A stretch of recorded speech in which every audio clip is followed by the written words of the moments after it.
Hey, welcome back everybody.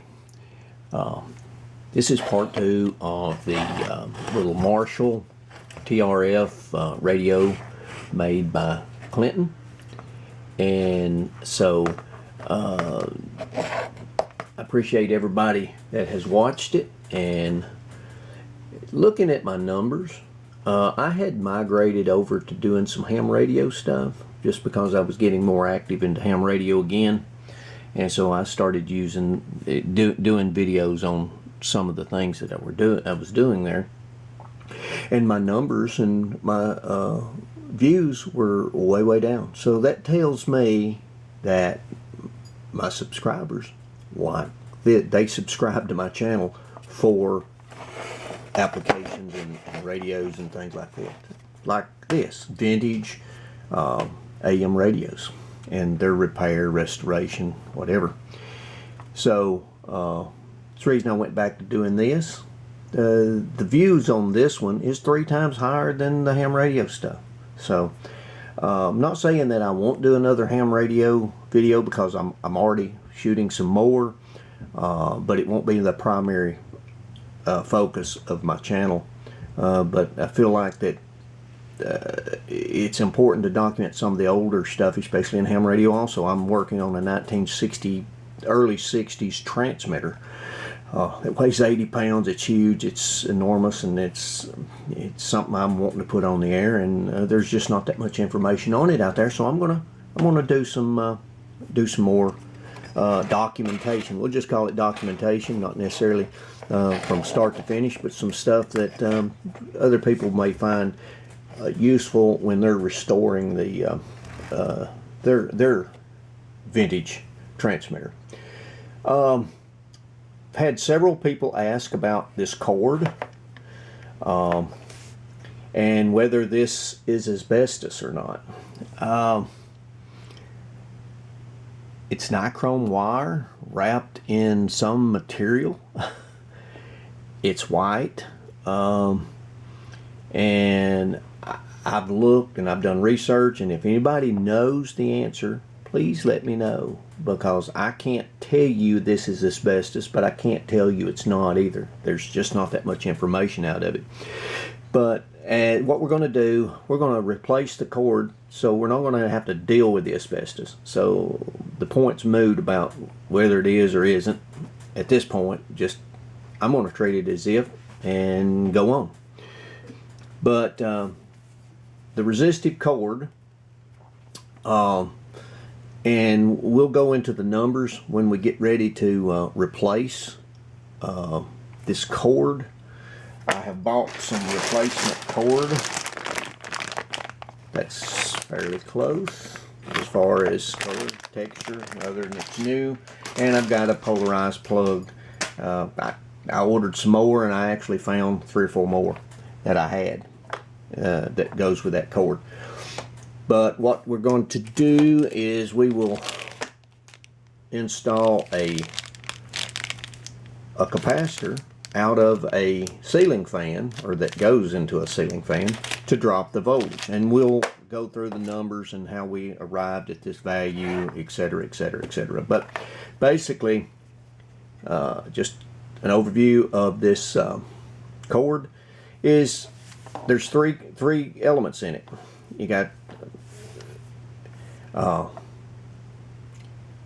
only 2 plugs, but the resistor element, which is here, it's actually broken on this end, and I've tried to check the continuity, and I can't do it, but it ties into the same plug as the red wire, and then the black one. Of course, you can't tell whether one's neutral or not because it's not polarized, so it was a 50-50 chance, just like any others.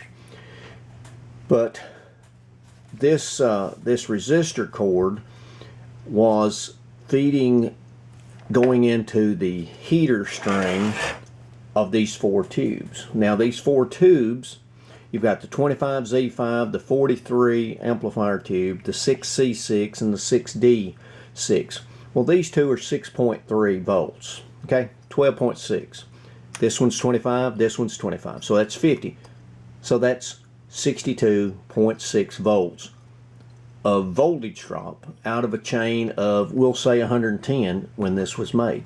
So this resistor cord, the voltage was fed through this resistor into the rectifier tube heater, and then it dropped the remaining voltage from whatever it was, 160, or no, 110 minus 62.6. However, if you'll look here, there was, and it's open, it is a 51 or 50 ohm wire wound resistor, looked like fairly decent wattage, that was in parallel to the two dial lamps which are in series. Well, there's a nut at 6.3, 6.3, there's another 12 volts. So between, and this being in parallel with this, that split the wattage between this resistor and that. So we'll calculate this replacement resistor, and we'll explain why we went with the wattage. We're actually going with a 5-watt resistor, but when you look at it in the circuit, it's only pulling about 2 watts. But I'll give you a little spoiler alert: if one of the bulbs burn out, then all the current's going to go through this resistor. Thus, it was double. So the wattage. So that's it. So let's go ahead and do this, and we'll go ahead and take this wire out, and then we'll start stripping this down and cleaning it up a little bit. All right, I've started looking at the underside of this, and this is been butchered, we'll say. We'll be nice about it. But as I was taking the stuff out, I wanted to show some of the newer guys something. You just don't grab these or even the caps and just pull on them, because if you'll look, it's a little loose. Also, the glass is loose. So what you want to do is you want to take a screwdriver or something and just pry it till you get a gap here, and then reach up in here, maybe even a smaller screwdriver than that. And I had one somewhere, or just anything like this, and just pry it up. Try not to put any pressure on this here, because sometimes you can't repair them, okay? And you see this is moving, so grab the base, get a good firm grip on it, and just pull it out. Now we will clean this up and glue this, and test it, and maybe save this. Yeah, I've glued dozens and dozens of these, and even these caps, so they can be repaired. I've even soldered these caps back on. As long as you don't break the bulb of the tube, you're in good shape. Like I just told you, this thing's been kind of butchered underneath, so it's going to take a little while to figure all this out. But I was looking at the speaker field coil, and we'll go back under here a little bit and trace these out. And if you can see these wires, the black one, these come from the field coil. This one goes to ground, which ground is going to be the negative side, or the common side of the plug. That's the way it's wired through the switch. If you look, the original red cord comes through the on-off switch. It goes to that, and of course it goes to center wiper of the volume control, actually the antenna. This is connected to the antenna coil, but then that comes down and goes straight to ground, chassis ground. So we'll definitely want to take that red wire, and we will take that and put that on the neutral side of our wire. of our plug. So going to ground to this white wire, which is the other field coil, and we are getting 2550 for the field coil. And looking at this generic Clinton Marshall, you can see the speaker field coil is 2500 ohms, so that's a good thing. So our speaker field is okay. Now looking in here, I haven't taken this cord out because I'm still trying to figure out what they did. Here is an 80 ohm resistor, or what's left of it, and it's coming off the 110 supply, which is going to pin 2 of the 25Z5, and so pin 2 is a plate, so it goes straight to one of the plates. And then there's also a jumper that goes from pin 2 to pin 5, which it ties the 2 plates of the 25 Z5 together. So this is the as you will, the high voltage. If you had a transformer, this is what's supplying the high voltage to the plates of the rectifier tube. But now from here, it had this resistor, and I'm not quite sure where it went. Of course, the schematic doesn't call for any 80 ohm that I can see, but we will see.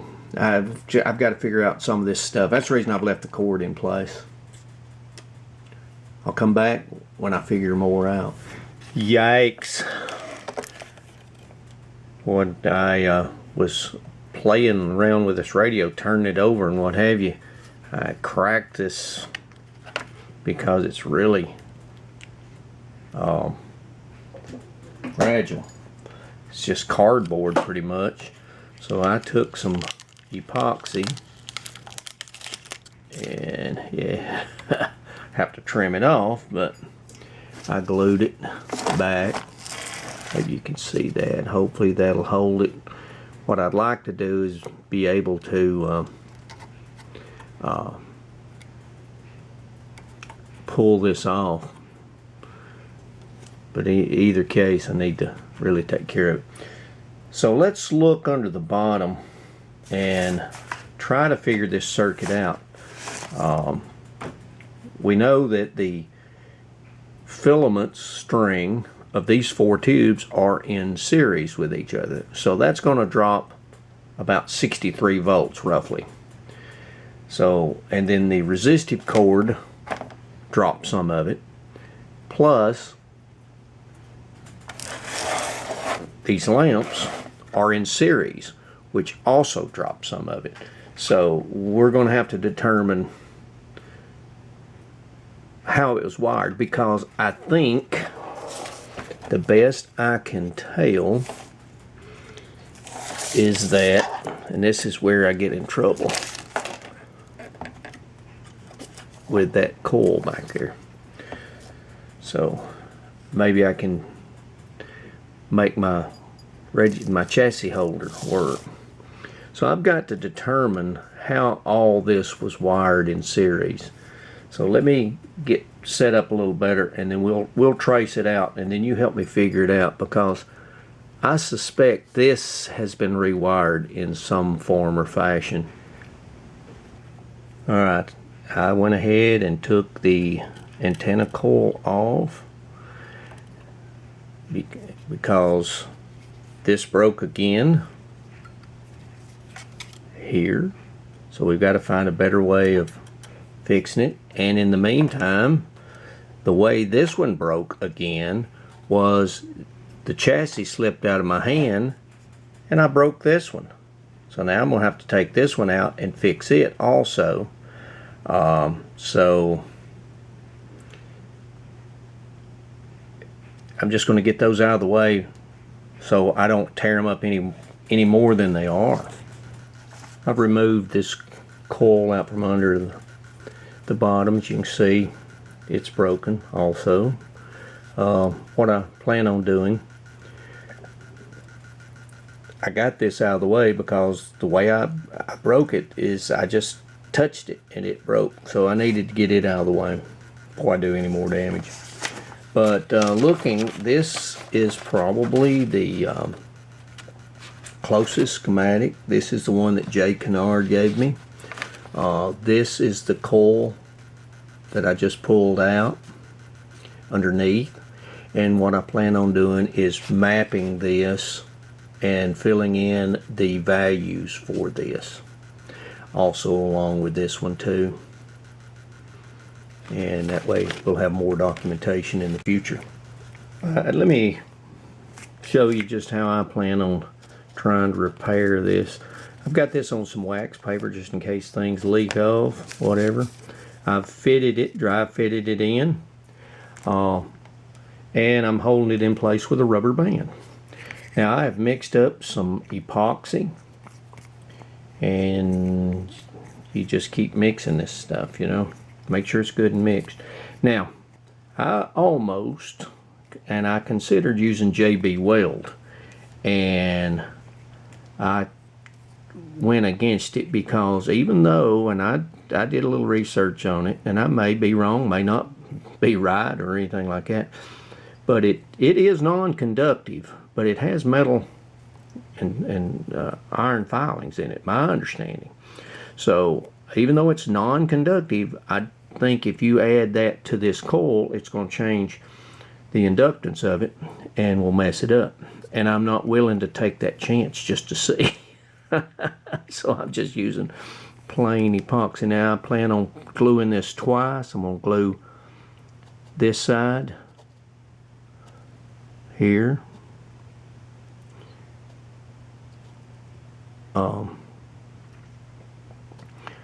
Get a good coat of that inside, and then I'm going to glue the outside when I get it. I'm going to smear it up the sides so it'll have a pretty good base there.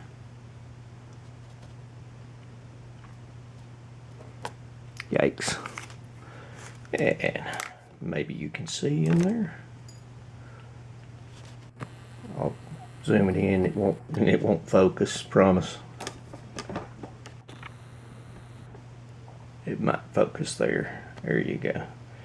But you see I got a pretty good coat of it in there, so we'll let that set and then we'll glue the outside of it. In all that excitement, this one came unsorted. And it was tacked in right there. And I believe it's an add-on, 50 microfarads and 30 microfarads, and I don't see anything near that listed, so I'm just going to go ahead and get it out of the way and just cut the leads. So it opens up a whole lot, a whole new can of worms, huh? Next thing we're going to look at is this this chain here.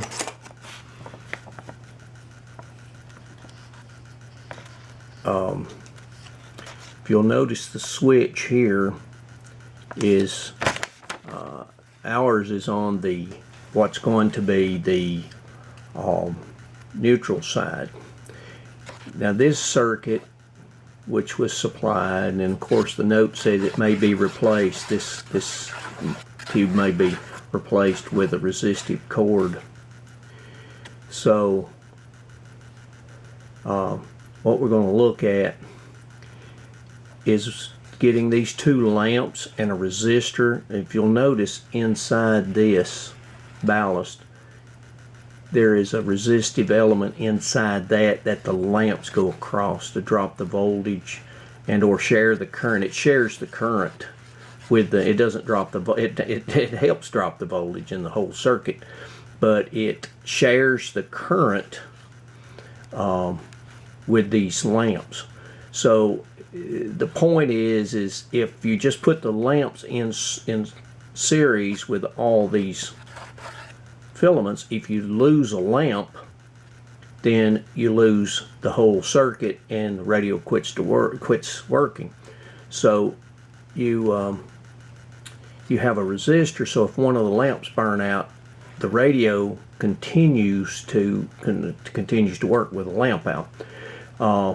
So what we're going to do is we're going to chase this down, and we're pretty sure there's a resistor across those two lamps, and we're going to replace it, and we'll show you where the current and the wattage of that resistor. Okay, let's run a little test on this output transformer. If we were to inject a signal from pin 2 to pin 3 of the output tube, number 43, even though we don't have our speaker coil energized, we should get some sound if this transformer is conductive.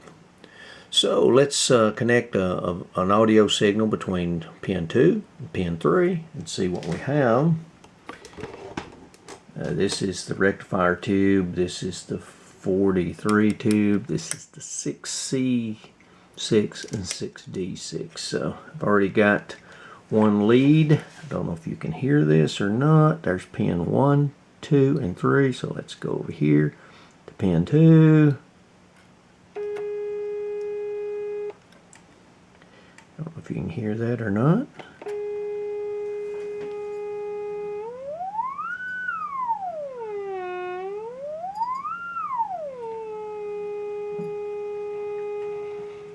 Turning the amplitude up.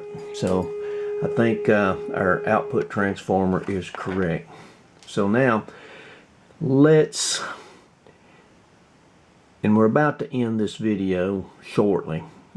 We're not going to get much further than this.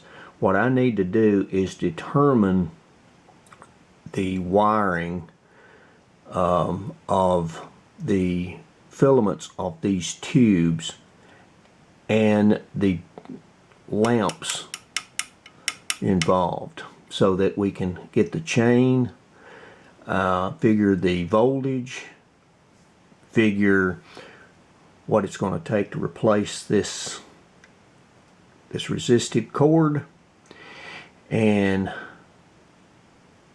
various other components. And the fact that we do not have a good schematic, I guess my biggest question is, why is the last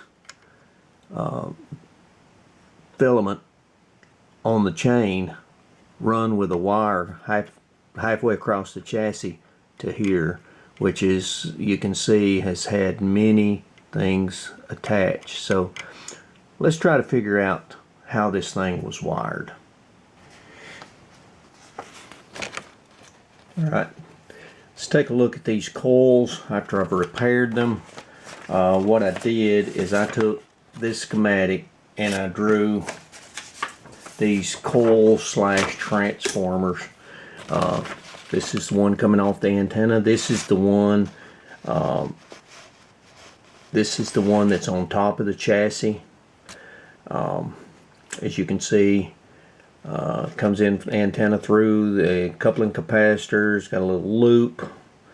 And what I did is I looked at the bottom view of the coil, and this is the mounting tab, and I numbered clockwise 1, 2, 3, 4, 5 pins, and I associated them with how it falls into the circuit. Then I took my little magic box and I connected, and I did a resistance check. What you see, this coil was 39.9 ohms and 2 millihenries, and did the same thing with this coil.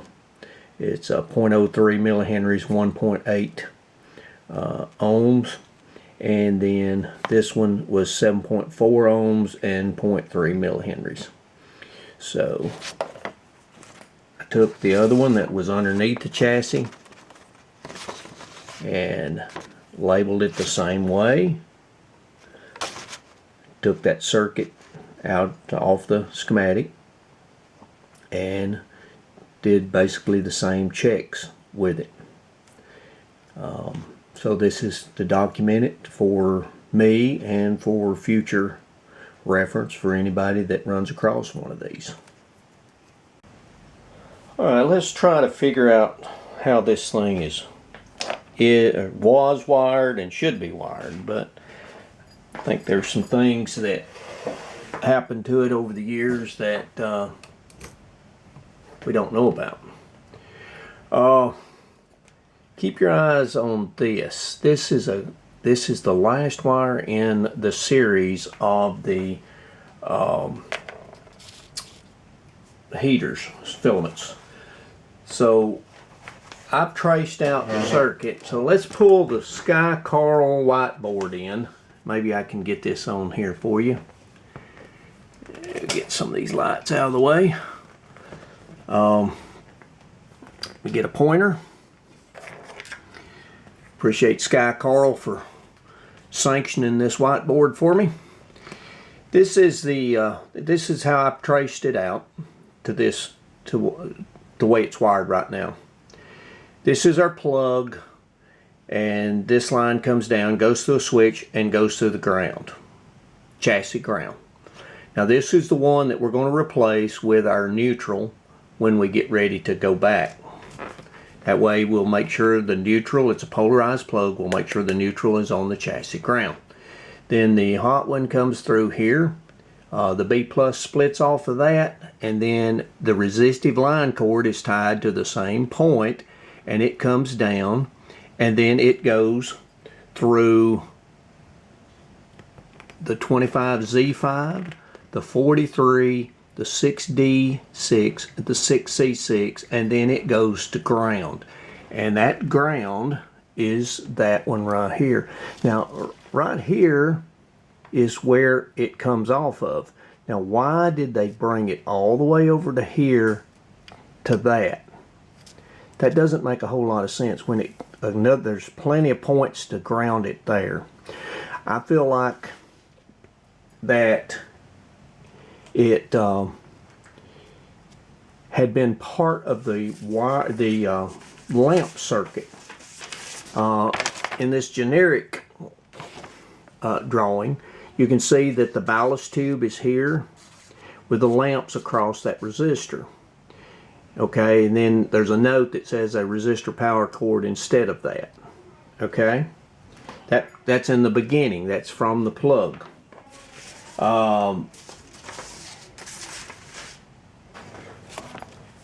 Here's another schematic, and this is a generic 4-2 tube. As you can see here, the resistive line cord with your lamps with the resistor in parallel, which goes over and feeds the circuit. Very similar to the one we've got. Also, it can use a ballast tube. Also, it's either or. So it's kind of a generic drawing, but if you'll notice, it's got lamps right after the resistive line cord. Now this one is another one. As you can see, it's got a resistor, and I take it that may be the resistive line cord, then the 25Z5, then a resistor, and then the pilot lights, then the 43, and then the 6C6, 6D6, which then returns back to ground or the other side of the line.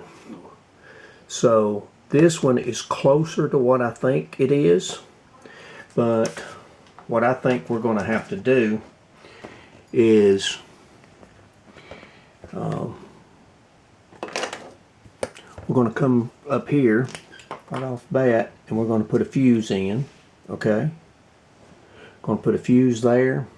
We're going to come right down here, and we're going to, on the very end of it, remember this line up here, this, I keep asking, why is it up here when it can be grounded back here? So what we'll do is we'll come down here, we will put a resistor to ground, and then we will take and we will put the two lamps in series, also in parallel with that resistor. And we'll explain about this, why you have a resistor. And here's the one thing you need to remember about these circuits. These tubes and also this circuit must pull the same amount of current. And in this case, all these tubes pull 0.3 amps or 300 milliamps. Okay, so we've got to calculate to make this pull 300 milliamps together. Okay, the other thing, we've got to calculate the voltage from this point to this point so that we can take and eliminate this resistor and put a capacitor to drop the voltage. And in the next part, we will calculate this resistor. We already know what these bulbs are, but we'll calculate this resistor, and we'll also calculate for this capacitor to make this circuit work. So I'm going to end this one now. Kind of a cliffhanger, but I think that's where we're going to go with this. This will give everybody a chance to look this over and smoke this over and do some calculations. I'm going to go ahead and give you some teasers. This is going to be an 8 microfarad capacitor. And this is going to be a 50 ohm 5 watt resistor here. So you guys can look at that, calculate on it, let me know what you think about it in the comments, and then in the next part we'll come back, we'll do the calculations, and then we'll start applying. We'll go over the theory of it, and then we'll apply that theory. So, from Larry, from the hills of Tennessee, thanks for watching.